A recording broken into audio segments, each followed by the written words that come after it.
And there will be powerful people at the National Cathedral in Washington, but it is worth noting in this event, at the Carter Center, it's those who worked there, who volunteered there, who were closest to the mission of Rosalynn and Jimmy Carter that were there first. Yeah, people like Jill Stuckey, a longtime friend of the Carter family and the superintendent of the Jimmy Carter National Historical Park. Thank you so much for joining us, Jill. I want to first ask you, just how are you feeling right now? What does this moment mean for you?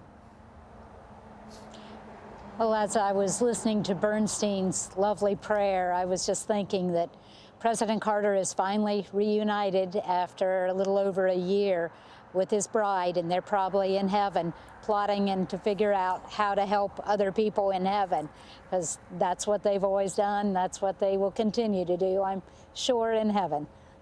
You talked a lot about his legacy being that of service.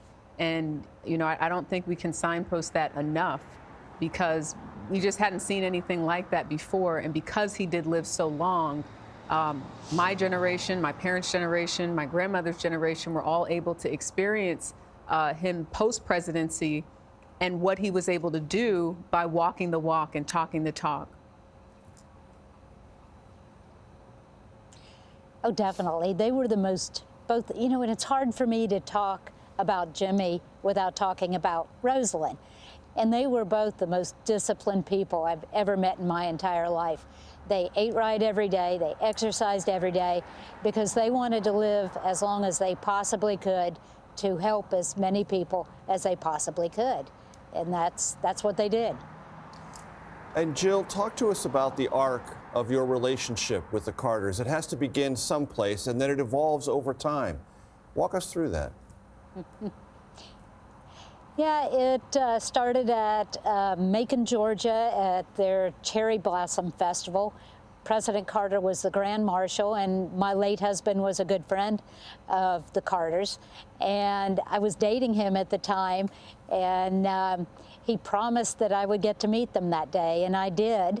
And then in 1998, I was working for the state of Georgia, came down to work on an issue in Plains, fell in love with the city of Plains and its people, and of course President and Mrs. Carter, and have been working with them closely ever since. And as we understand it, Jill, that also meant at times cooking for them and dining with them. So President and Mrs. Carter, for the last 10 or 15 years or so, have when they're home in Plains on a weekend, Saturday night, they would usually walk or ride their bike down to my house and eat a Saturday night meal with us. And I actually can't cook at all, but I always claimed that I could, so I took credit for everybody else's cooking. But President and Mrs. Carter always got a nice chuckle when I claimed that I had actually cooked a meal. So you think they knew? Oh, they knew. Definitely they knew. Something that the Carters would no doubt figure out over time. Definitely. Jill, go ahead. Go ahead, Jerika. Just wondering, you know, when you think about their years toward the end, what did they take joy in? So I was fortunate enough that during COVID in the last few years, myself and a friend of mine would go up to their house and would turn on YouTube church for them, which they greatly enjoyed every Sunday, watching church. And Jill, President Carter, this is part of his presidency, did quite a few things for the National Park Service. How does that flow through your remembrance and appreciation? So President and Mrs. Carter loved the National Park Service.